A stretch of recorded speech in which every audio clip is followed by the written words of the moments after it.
Después de 3 largos despliegues, recibí un mensaje de mi esposa. Ni te molestes en volver, ya cambié las chapas. Los niños no te quieren. Le respondí con 3 palabras, como desees. Una llamada a mi abogado lo cambió todo. Pronto, su abogado era el que rogaba. El mensaje llegó a las 2:14 p.m., a 31,000 pies sobre el Atlántico. Todavía estaba de uniforme. 3 despliegues, 36 meses en total. El tipo de tiempo que no se mueve como el tiempo normal. Se comprime y se expande de formas que son difíciles de explicar a la gente que no lo ha vivido. Semanas enteras colapsando en la nada y luego una sola hora estirándose como un camino sin fin. Había pasado ese tiempo haciendo un trabajo en el que creía y extrañando a mis hijos con un dolor físico específico que cargaba en el pecho como un segundo par de costillas. Leí el mensaje 2 veces. Ni te molestes en volver. Ya cambié las chapas. Los niños saben la verdad sobre ti. Se acabó. Mi abogado se pondrá en contacto. A mi alrededor, en el transporte, otros soldados ya estaban en sus teléfonos. Podía verlo de reojo. Ese brillo particular en los rostros de la gente cuando llaman a casa. La forma en que la postura entera de una persona cambia cuando escuchan una voz que han estado extrañando. Un cabo, 2 filas delante de mí, ya estaba llorando. Del tipo bueno con la cara vuelta hacia la ventanilla. Me senté con el teléfono en la mano y miré el mensaje. Lo que pasa cuando eres soldado es que aprendes a leer el terreno antes de moverte. Aprendes que los peores errores los cometen las personas que reaccionan antes de haber evaluado. Aprendes que la diferencia entre un buen resultado y uno malo es casi siempre la preparación. Lo que hiciste antes de que surgiera la situación, no lo que improvisas después. Había pasado 36 meses desplegándome y redesplegándome y había pasado los meses previos a cada uno haciendo algo de lo que mi esposa se había reído, preparándome. Le respondí con 3 palabras, como desees. Ella pensó que era una rendición. No tenía idea de que era la jugada de apertura. Necesito contarle sobre mi abuelo, porque sin él, nada de lo que sigue tiene sentido. El juez federal retirado Harold Holloway sirvió en el Tribunal Federal durante 22 años antes de su jubilación. Tiene 81 años y habla con las cadencias precisas y mesuradas de un hombre que pasó 2 décadas asegurándose de que cada palabra que decía cargara exactamente el peso que él pretendía y ni un gramo más. Me enseñó a jugar ajedrez cuando tenía 7 años. Me enseñó a leer un contrato antes de firmarlo cuando tenía 12. Me enseñó algo sobre la guerra cuando tenía 26, de pie en su cocina la noche antes de mi primer despliegue, tomando café en una mesa donde 3 generaciones de Holloways habían tomado decisiones. Dijo, la guerra cambia a la gente que se queda en casa tanto como a los que se van, Marcus. A veces más porque la gente que va entiende lo que está haciendo y por qué. La gente que se queda solo está esperando. Y esperar cambia a las personas de maneras que no siempre ven en sí mismas. Dejó su café. Protégete con papeles antes de irte, cada vez, sin excepciones. Me lo tomé en serio, más en serio que mi esposa. Se llama Vanessa. Entendió cuando me senté con ella antes de mi primer despliegue y le expliqué lo que había hecho. La casa, comprada con mi préstamo del VEA 18 meses antes del matrimonio, con la escritura solo a mi nombre. Ella era consciente de esto cuando nos casamos. Había firmado documentos reconociendo la estructura existente de la escritura. Hice que un abogado se lo explicara. Ella había sentido, sonreído y seguido adelante. Los papeles de tutela de emergencia, en caso de que yo muriera o quedara incapacitado, y posteriormente se considerara que Vanessa no era apta. Mi abuelo fue nombrado tutor legal de nuestros 2 hijos, Jelen, que entonces tenía 5 años, y Amara, que tenía 3. Había tenido una conversación con Vanessa sobre esto. Dijo que era morboso y que estaba adelantando problemas, y apenas miró los formularios notariados antes de firmarlos. La documentación financiera. Cada transferencia bancaria que envié a casa desde el despliegue fue registrada y archivada. Cantidad, fecha, cuenta de origen, cuenta de destino. Envié a casa 3,400 al mes durante 3 despliegues, un total de 1,200 en 36 meses, lo cual había documentado con la minuciosidad de alguien que entendía que la documentación es el único tipo de prueba que sobrevive. Los registros de comunicación. Cada videollamada. Todos los domingos a las 7 p.m. hora del este. Cada día festivo, cada cumpleaños. Cada llamada en mitad de la noche cuando uno de los niños estaba enfermo y el estrés de Vanessa se filtraba a través de la pantalla. Todo registrado con marcas de tiempo. Cada carta guardada. Cada correo electrónico preservado en una carpeta dedicada que respaldé en 3 cuentas separadas en la nube. Vanessa se había reído cuando le pedí que firmara los papeles previos al despliegue la primera vez. ¡Qué paranoico eres, Marcus! No va a pasar nada. No estaba equivocada sobre la paranoia. Exactamente. Solo estaba equivocada sobre su propósito. Quiero ser honesto sobre Vanessa porque merece precisión en lugar de una caricatura. Alguna vez habíamos estado bien juntos. No digo eso para suavizar lo que hizo. Lo digo porque es verdad, y porque la verdad complicada es más útil que la versión simple. Ella era inteligente, genuinamente divertida, una madre devota en los primeros años. El tipo de persona que hacía que una habitación se sintiera más cálida cuando entraba. Habíamos construido algo real juntos antes de que los despliegues comenzaran a acumularse, antes de que la distancia se convirtiera en su propio tipo de peso, antes de que la soledad de ser una cónyuge militar comenzara a transformarse en algo que la cambió de la manera en que mi abuelo me había advertido que podría suceder. El cambio fue gradual. Lo noté en las videollamadas, Una distancia en su voz, una calidad de actuación en las actualizaciones sobre los niños, una forma de responder a mis preguntas que era técnicamente receptiva, pero de alguna manera completamente reservada. Noté que sus llamadas para quejarse de la logística del hogar se volvieron más frecuentes y sus llamadas solo para platicar se hicieron más raras y finalmente cesaron. Noté en el primer despliegue que mencionó a un hombre llamado Craig de su clase de spinning. Lo mencionó una vez, casualmente, demasiado casualmente, de la manera en que la gente menciona cosas en las que ha estado pensando y ha decidido normalizar de antemano. No la confronté, no tenía las pruebas y no tenía el tiempo. Y entendí, por el consejo de mi abuelo y por mi propio entendimiento de la situación, que la confrontación era la respuesta menos eficiente a lo que estaba observando. Lo que hice fue documentar. Antes del tercer despliegue, llamé a mi abogado militar, Derek Wainwright, con 8 años de práctica en Derecho Militar del GIAC, ahora en práctica privada especializándose en asuntos familiares de militares, recomendado por un colega que había pasado por una situación similar y había salido intacto del otro lado. Derek y yo tuvimos una llamada de 2 horas. Le expliqué todo, la estructura de la escritura, los papeles de tutela,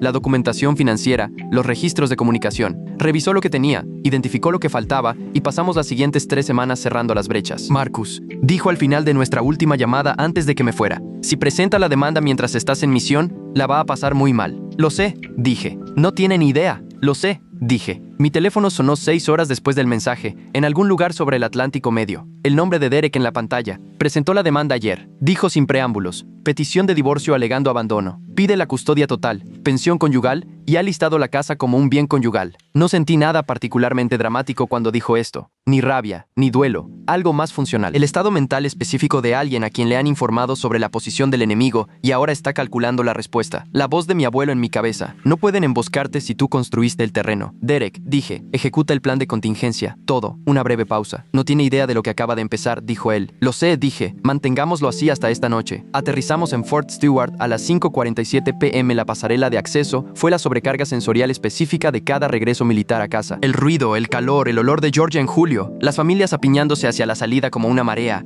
los niños corriendo y siendo atrapados, el sonido particular de los reencuentros que ocurren a tu alrededor, que es el mejor y el peor sonido del mundo, dependiendo de qué lado de él te encuentres. Estaba en mi uniforme de gala, con las cintas de servicio, 3 parches de despliegue, el registro visible de 36 meses, tenía mi bolso de lona al hombro y mi teléfono en la mano, y me quedé parado en medio del flujo de gente que se movía a mi alrededor y llamé a Derek. ¿Estamos listos? Notificador judicial confirmado, agentes judiciales confirmados, papeleo presentado y ejecutado. ¿A qué hora quieres llegar? Miré el reloj de mi teléfono. Las 7 de la tarde me daría tiempo suficiente para conducir hasta la casa. Le daría a Vanessa tiempo suficiente para haber vuelto de donde quiera que hubiera estado todo el día y llegar antes de que esperara nada. A las 7 dije, te veo allí. Me subí al auto de alquiler que Derek había arreglado. Conduje 40 minutos a través del atardecer de Georgia con las ventanillas bajadas y la radio apagada, y con esa claridad de propósito particular que se asienta sobre ti cuando todo ha sido decidido y solo queda la ejecución. A las 6:58 p.m. me estacioné a una casa de distancia de la que había comprado con mi préstamo del BEA, que poseía a mi nombre y de la que me habían echado por mensaje de texto a 31,000 pies de altura. Derek estaba en la acera, junto con 2 agentes judiciales de civil y un notificador con un sobre Manila. Salí del coche, todavía de uniforme. ¿Listo?, dijo Derek. Sí, dije. Caminamos hacia la puerta principal. Vanessa esperaba a su abogado. Esto es algo que reconstruí después a partir de la cronología. Había llamado a su abogado en pánico cuando vio mi respuesta de 3 palabras, y él le había dicho que mantuviera la calma, que pasaría a las 7 para revisar la estrategia, que ella tenía la posición más fuerte y no debía preocuparse. Aparentemente, había pasado la tarde en ese tipo de certeza activada que proviene de tomar una decisión que te has convencido de que es justa. Cuando toqué el timbre de mi propia casa a las 7:01 p.m, la abrió con la expresión serena de quien espera a un aliado. Me encontró a mí todavía de uniforme. La compostura duró aproximadamente 1 segundo antes de fracturarse, no dramáticamente, no en lágrimas, sino en algo más revelador.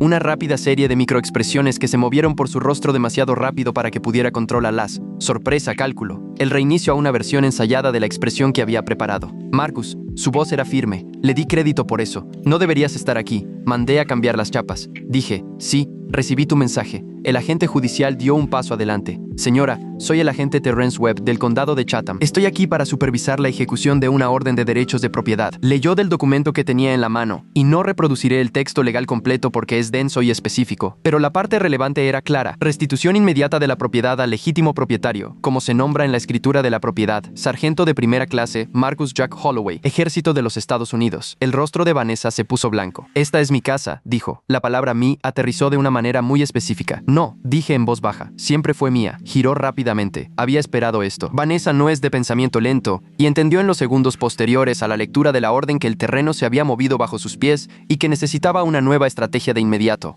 se lanzó a ella con la fluidez de alguien que había ensayado. La narrativa del abandono. Yo lo hice todo sola. Él eligió al ejército por encima de su familia. La forma en que los despliegues la habían dejado sin apoyo, ni compañerismo, ni ninguna de las cosas que se supone que un matrimonio debe proporcionar. Su voz tenía la cualidad particular de una actuación preparada, lo suficientemente emocional para sonar genuina, lo suficientemente controlada para mantenerse coherente. El agente Webb la interrumpió. Señora, dijo, sin ser grosero, para nada grosero. La escritura de la propiedad tiene un solo nombre. Impedir el acceso del propietario constituye allanamiento de morada. Necesita dar un paso atrás y permitir que el sargento Holloway entre en su casa. La actuación se derrumbó, no en llanto, sino en una quietud que fue más reveladora de lo que hubiera sido el llanto. La quietud de alguien que ha jugado la carta que creía más fuerte y la ha visto fallar. Dio un paso atrás. Entré en mi casa. Los niños estaban en casa de la madre de Vanessa esa noche. Aparentemente, había arreglado esto antes de la conversación que esperaba con su abogado, lo que me dijo algo sobre lo minuciosamente que lo había planeado. Jalen ahora tenía 9 años. Amara tenía 7. Los había visto por última vez en persona hace 11 meses y había hablado con ellos por video todos los domingos a las 7 y les había enviado cartas que, según me dijeron, guardaban en una caja de zapatos debajo de la cama de Jalen. Y no sabía qué les había dicho Vanessa sobre mí en el mes transcurrido desde que las llamadas se habían vuelto más cortas y tensas. Caminé por la casa esa noche después de que los agentes se hubieran ido, después de que Derek hubiera confirmado los siguientes pasos y me hubiera dejado su tarjeta y un resumen detallado de la situación, e hice lo que hacen los soldados que regresan. Reaprendí un espacio, la altura del techo, la forma en que la luz de la cocina golpea la mesa por la tarde, el olor del lugar, que era el mismo y diferente, doméstico y desconocido a la vez. Los dibujos de Jalen todavía estaban en el refrigerador. Me quedé frente a ellos un rato. La audiencia preliminar se programó 10 días después de mi regreso. Derek había presentado nuestra respuesta a la petición de divorcio de Vanessa dentro de las 48 horas posteriores a mi aterrizaje, y la respuesta fue en la evaluación mesurada y profesional de Derek, exhaustiva. Lo que esto significaba en la práctica era que cada reclamo en la petición de Vanessa había sido anticipado, y la documentación para refutar cada uno se había reunido, etiquetado y organizado en un expediente que, al parecer, la secretaria del juzgado había mirado con visible sorpresa. La jueza Patricia Simmons, con 27 años en el Tribunal de Familia, y la reputación de alguien que ha visto todas las tácticas y no se impresiona con ninguna, leyó el expediente antes de la audiencia. El abogado de Vanessa, un hombre llamado Harrison, con el porte seguro de alguien acostumbrado a ganar por motivos de procedimiento, entró en la audiencia preliminar con la postura de un hombre que cree estar en una posición fuerte. No estaba en una posición fuerte. La jueza Simmons comenzó abordando el reclamo de abandono. Abogado, dijo, mirando a Harrison por encima de sus lentes para leer. Su clienta ha solicitado el divorcio por abandono. ¿Le gustaría explicar a este tribunal cómo un soldado condecorado que cumple 3 despliegues consecutivos en servicio activo constituye abandono? Harrison comenzó a explicar. Usó la palabra constructivo varias veces. La jueza Simmons no pareció conmoverse. Sargento Holloway, dijo, dirigiéndose a mí, ¿estuvo usted en servicio activo durante todo el periodo que su esposa ha caracterizado como abandono? ¿Es eso correcto? Sí, su señoría. ¿Se le requirió desplegarse? Sí, su señoría. Hasta donde usted sabe, no tenía la libertad de simplemente decidir no hacerlo. Eso es correcto, su señoría. Volvió a mirar a Harrison. Eso no es abandono. Es el cumplimiento de una obligación jurada con el ejército de los Estados Unidos. Pasemos a las reclamaciones financieras. Derek colocó la documentación financiera sobre la mesa. 36 meses de transferencias bancarias, cada una registrada por un total de 2.400 criptos. En registros bancarios que mostraban la recepción por parte de Vanessa. Estados de cuenta que mostraban patrones de gasto. Una contadora forense llamada Sandra Reeves, con 14 años haciendo análisis financieros para casos de tribunales de familia, había revisado los registros y preparado un resumen que identificaba, entre otras cosas, 31,000 en gastos durante el tercer despliegue que Vanessa no había justificado en sus declaraciones financieras. Harrison no había sido notificado con antelación del informe de contabilidad forense. Su compostura, que había sido considerable, desarrolló una grieta visible en ese punto. La jueza Simmons revisó la documentación de la propiedad, la escritura, la originación del préstamo del BA, la fecha de compra en relación con la fecha del matrimonio. Revisó los papeles de tutela, los formularios notariados que nombraban a mi abuelo como tutor de emergencia, firmados por Vanessa, demostrando que ella nunca había sido la única autoridad legal en la vida de los niños, como había afirmado Serrer. Revisó los registros de comunicación, 156 videollamadas en 36 meses, cada cumpleaños, cada primer día de escuela, cada domingo a las 7 en punto. Miró a Vanessa. Su petición afirma que su esposo no hizo ningún esfuerzo significativo por mantenerse presente en la vida de sus hijos durante el despliegue, dijo. La palabra afirma aterrizó con un peso específico. Tengo ante mí un registro de 156 videollamadas, todos los domingos durante 3 años, sin excepción. Tengo cartas fechadas y recibidas. Tengo registros financieros que muestran un apoyo constante y sustancial. Dejó el documento. Lo que no tengo es ninguna evidencia que respalde la caracterización en su petición. La La postura de Vanessa había estado cambiando gradualmente durante la audiencia. La confianza erguida de la mañana, cambiando hacia algo comprimido, autoprotector. El cuerpo respondiendo a la sala antes de que la mente se ponga al día. Entonces la jueza Simmons dijo, también me gustaría abordar el momento de su presentación. Sostuvo una impresión del mensaje de texto. El mensaje de Vanessa, ni te molestes en volver. Ya cambié las chapas. Los niños saben la verdad sobre ti. Se acabó. Este mensaje fue enviado a las 2:14 p.m. del día del vuelo de regreso de su esposo. Dijo, 3 minutos, según los registros de vuelo, antes de que el avión estuviera programado para aterrizar. Después de 3 despliegues, 36 meses de apoyo y comunicación documentados, miró a Vanessa con la expresión de alguien que ha formado una evaluación precisa y poco halagadora. Enviar ese mensaje 3 minutos antes de que el avión de su esposo toque tierra no demuestra estabilidad ni buen juicio como copadre. Harrison abrió la boca. No he terminado, dijo la jueza Simmons. Y no lo había hecho. La audiencia duró 40 minutos. Al final, la casa siguió siendo mía, como siempre lo había sido. Pensión alimenticia denegada. Dados los registros financieros y los gastos inexplicados, la solicitud no era sostenible. Custodia compartida provisional, con la anotación específica de que el tribunal evaluaría la caracterización de los niños saben la verdad sobre ti, en el mensaje de texto por posibles implicaciones de alienación parental. Una evaluación psicológica obligatoria para Vanessa antes de que se pudiera finalizar cualquier acuerdo de custodia permanente. Acceso inmediato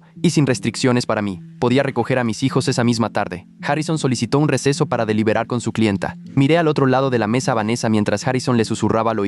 Ella estaba mirando la mesa. Jalen y Amara estaban en casa de la madre de Vanessa, que estaba a 15 minutos del juzgado. Derek me llevó hasta allí. Quiero contarles sobre esos 15 minutos porque fueron los más importantes de todo el día. Más importantes que la audiencia, más importantes que la orden de propiedad, más importantes que toda la arquitectura legal que había resistido. Me senté en el asiento del pasajero y miré por la ventanilla las calles de Georgia que pasaban. Y pensé en los dibujos de mi hijo en el refrigerador y en la voz de mi hija en las videollamadas. La forma en que había empezado a llamarme papá Marcus en algún momento del segundo despliegue, como si la distancia requiriera un tratamiento más formal. Y la forma en que yo me había reído y dicho, solo papá está bien, mi amor, cada vez. Y la forma en que ella seguía haciéndolo de todos modos, su pequeña broma privada. Pensé en lo que Vanessa les había dicho, la verdad a la que se había referido en el texto. Pensé en 11 meses sin abrazarlos. Mis manos seguían en mi regazo cuando Derek entró en el camino de entrada de la madre de Vanessa. Noté que no temblaban. Eso me sorprendió un poco. Toqué el timbre. La madre de Vanessa, Carol, abrió. Es una mujer tranquila que siempre ha sido amable conmigo, con la cuidadosa amabilidad diplomática de alguien que navega entre una hija a la que ama y una verdad que puede ver pero que no ha nombrado.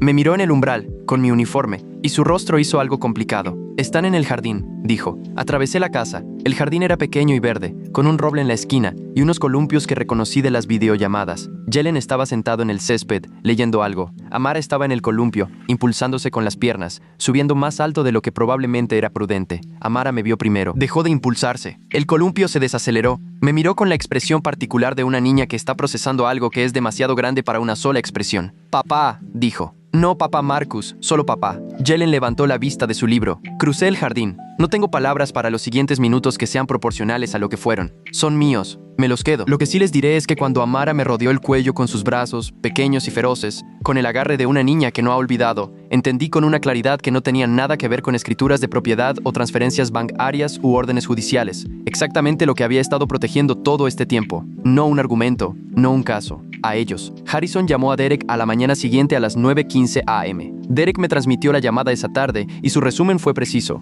Harrison había usado la palabra amistoso 4 veces en 2 minutos, lo que Derek dijo que era el equivalente verbal a una bandera blanca. Nos reunimos en la sala de conferencias de Derek 3 días después. Vanessa había renunciado a su participación en el pequeño negocio de administración de propiedades que yo había iniciado antes del primer despliegue, del cual ella había sido listada como copropietaria y que yo había estado gestionando de forma remota a través de un administrador de propiedades llamado Walt durante 3 años. Retiró todas las reclamaciones económicas, pensión alimenticia, división de bienes más allá de lo legalmente requerido, la reclamación sobre la casa. Firmó un acuerdo formal comprometiéndose a cesar cualquier comunicación con los niños que me caracterizara como ausente, negligente o responsable de alguna manera del divorcio. Firmó el plan de crianza que Derek había redactado, que me daba tiempo de custodia equitativo, autoridad de toma de decisiones equitativa y un protocolo específico para manejar conflictos que había sido revisado y aprobado por un psicólogo infantil llamado Dr. E. Marcus Webb, con 12 años de consultoría en tribunales de familia, traído por Derek, quien había evaluado la situación e identificado en lenguaje clínico la dinámica que Vanessa había creado con los niños, como una que requería corrección antes de que se formalizaran los acuerdos permanentes. La evaluación psicológica práctica obligatoria de Vanessa estaba en curso. Se sentó frente a mí en la mesa de la sala de conferencias mientras se firmaban los últimos documentos, y tenía la cualidad de alguien que ha pasado por algo, no exactamente derrotada, sino reducida. La reducción específica de alguien que había construido un plan sobre una base de suposiciones y había visto cómo esas suposiciones fallaban en secuencia. La miré cuando se estampó la última firma. Nunca quise destruirte, dije. Simplemente me negué a desaparecer. Ella miró la mesa. Luego me miró brevemente con una expresión que no pude leer del todo. No remordimiento, exactamente. Algo más complicado, la mirada específica de alguien que entiende, quizás por primera vez, que la persona a la que subestimaron había estado prestando atención todo el tiempo. Su abogado cerró su carpeta.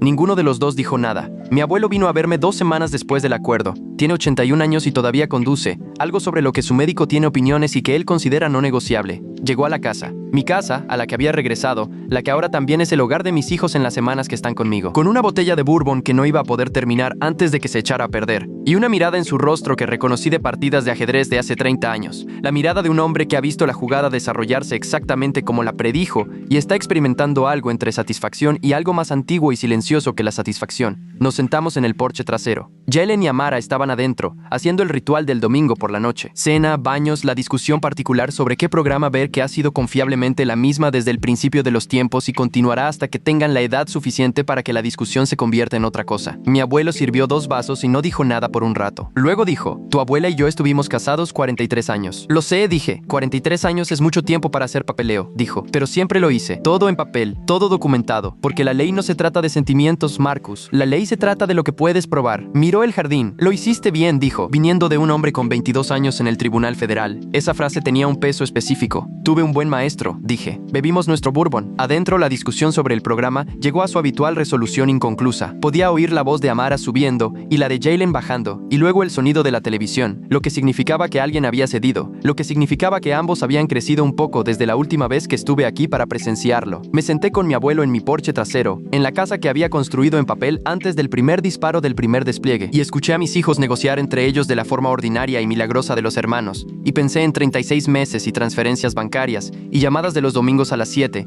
y el mensaje de texto a 31,000 pies y 3 palabras que ella había interpretado como una rendición. 3 palabras que eran una jugada de apertura. El juego había terminado. Yo lo había estado jugando desde antes de que ella supiera que estábamos jugando.